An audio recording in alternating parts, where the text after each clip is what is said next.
Well, the food drive basically came about, I think, because he was requested by, I'm not sure, didn't directly come from the letter carrier who he knew, who was very important in our life growing up. And he was very much knew the letter carriers and therefore was willing to help in any way possible. And most likely that he would have been asked just to do a simple drawing, and then he would do each year a drawing for the letter carriers that they would put on a postcard that got delivered to everybody's house. They'd also put it on a T-shirt and on bags. And I think it helped people remember the date, basically, because Family Circus was recognizable all across the country. And I think it helped them raise the amount of food they did, which I'm sure was a strain on the letter carriers themselves. I apologize for how much they had to lift because of our cartoon. But how did he get involved with with letter carriers? Why were letter carriers important to him was the key for his involvement with them. And that started back early on when he moved our family from Philadelphia out to Arizona, out in the middle of the boondocks, essentially. But he said, as a cartoonist, he could work anywhere as long as there was a mailbox.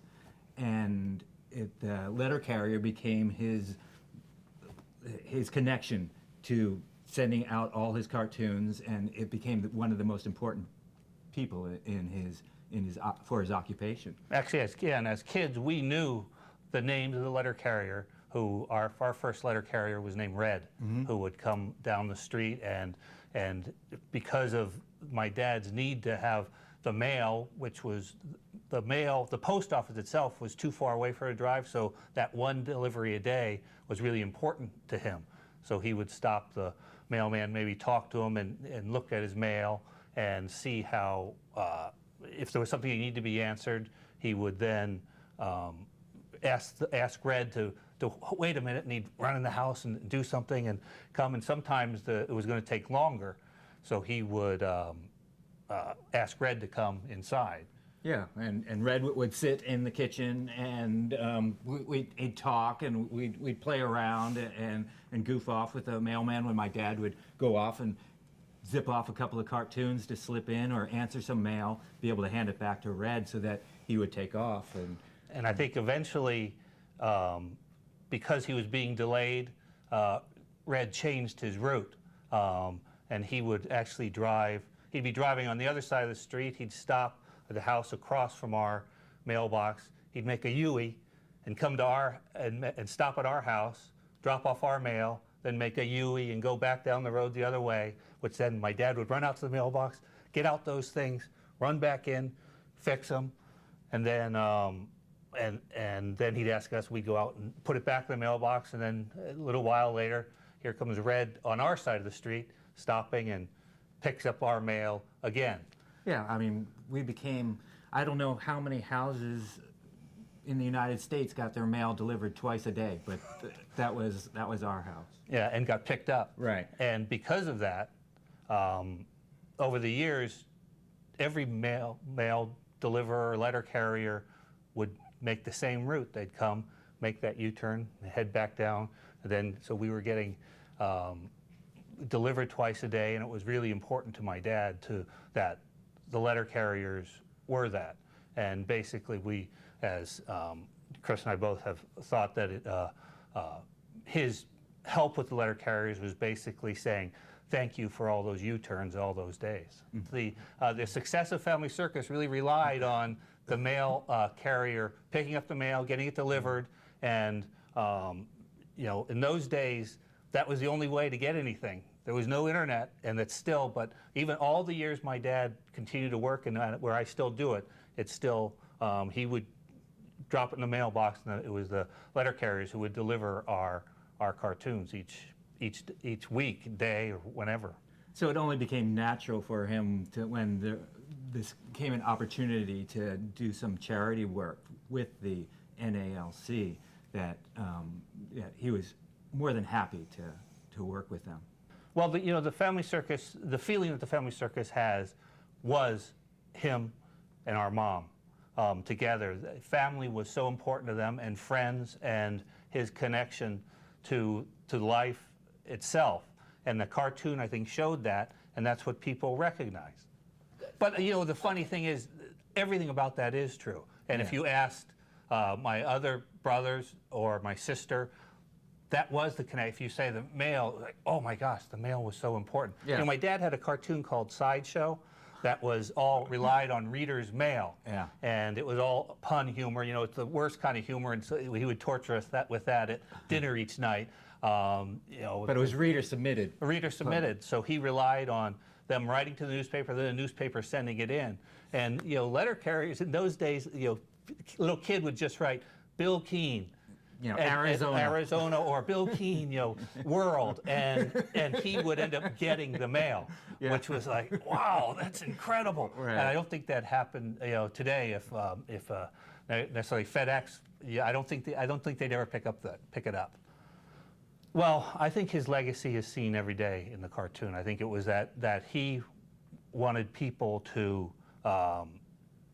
He kind of sort of changed the comics in some ways. That he created a cartoon that had more of a lump in the throat, or, you know, a tug at the heart, as opposed to necessarily being a joke. Our dad was actually an extremely funny man, and he loved to joke, and his speeches that he would give were hilarious. People couldn't believe it. Yeah, he was very much a stand-up comedian, and he started to do those cartoons that would. The one cartoon was. Jeffy coming in and saying to Mommy and Daddy, you know, I don't feel so good, I think I need a hug, in early 60s.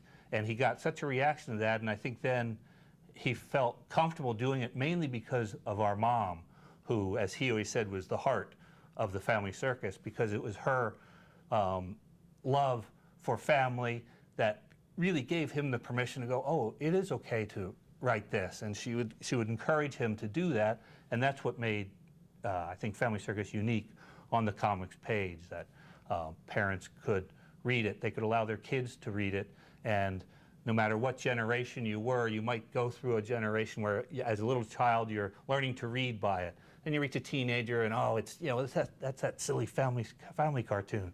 Then all of a sudden you get to be in your late 20s, you get married, and you have kids, and then it becomes, oh my gosh, I understand it. Then it may fade out a little bit when your kids get to college, but then you become grandparents, and all of a sudden it comes back again, and they're sending cartoons, or clipping out their cartoons, sending it to their children, saying, oh, this was you, this was you. I think that's his legacy of creating something that was real to people, that they really felt something, even though it was our family, that really was everyone's family, because all the feelings are expressed by every family through the years. You know, the love of a family doesn't change. The settings around them does, but the love doesn't change. My dad did care very much about charities. There was constant that he would be asked, make a donation, do a drawing, and, you know, okay, well, what are we going to pay you? And he said, no, don't pay me anything. I'll do this as my donation to what you wanted.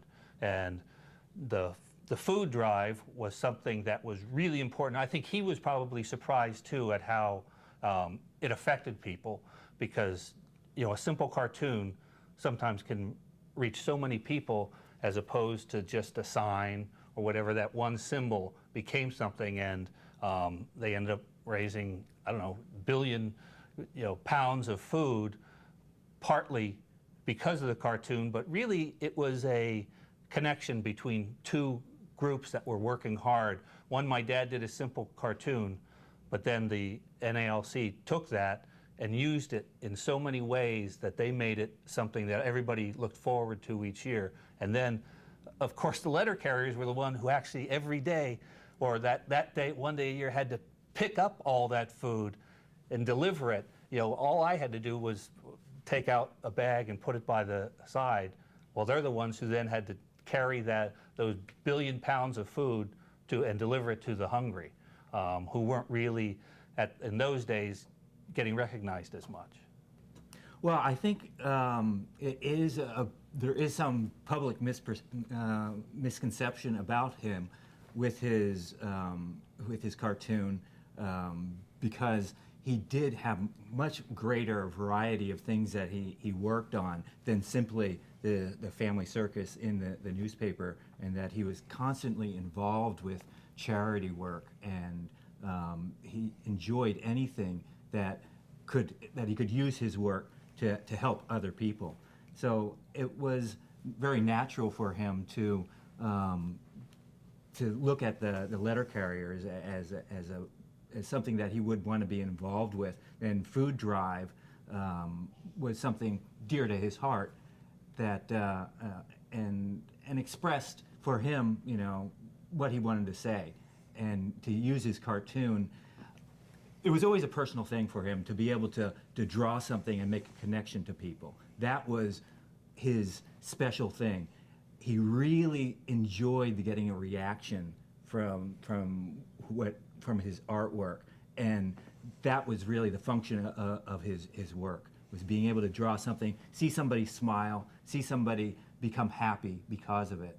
And it's a great thing for us to be able to come and accept an award like this. In fact, it's almost a little bit embarrassing and certainly humbling that even after he's dead, we get to come and receive all these accolades on his behalf.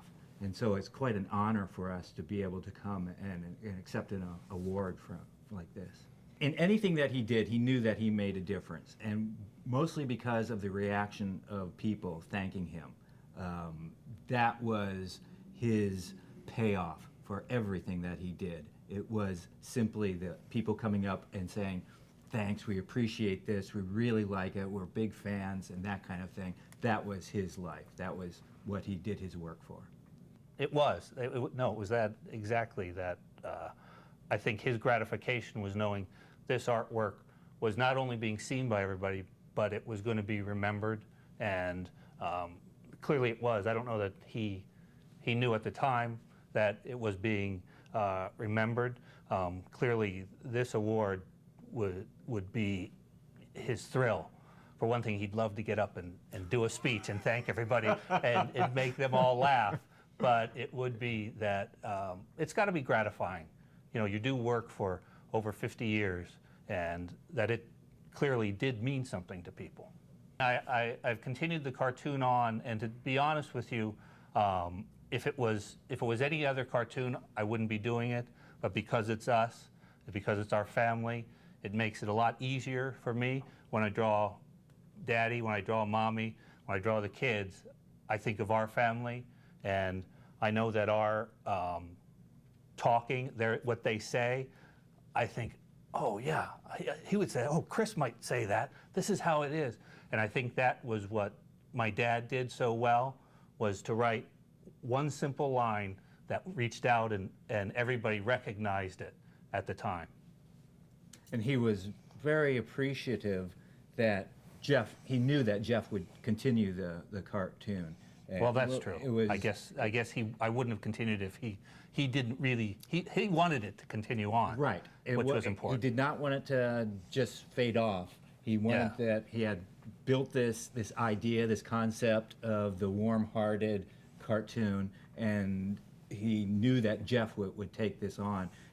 And the reaction of people when they learned that you would continue the cartoon was overwhelming. People saying, and it was gratifying. When Dad died, I've heard from a lot of people, please, please, continue. Mm-hmm. You know, this is important to us, read the paper. And that is, when I meet people and the smile that they get on their face, oh, family circus. You know, it's you can see it in their eyes that they're sincere, that what my dad created really meant something to them.